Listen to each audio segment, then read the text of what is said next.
अस्सलाम वालेकुम व्यूअर्स। मैंने चना लेमन के पौधे लगाए थे अपने फार्म पर। देखें लेमन तैयार है अल्हम्दुलिल्लाह। आज मैं उनकी तुड़ाई कर रहा हूँ।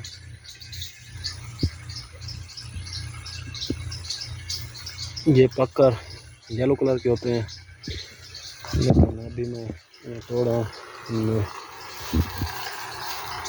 रस कच्चों में भी होता है।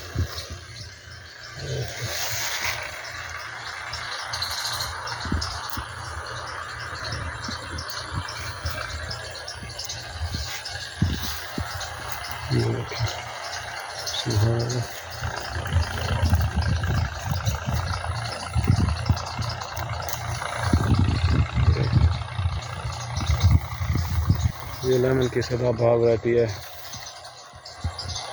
इस पर सारा साल फल लगा रहता है।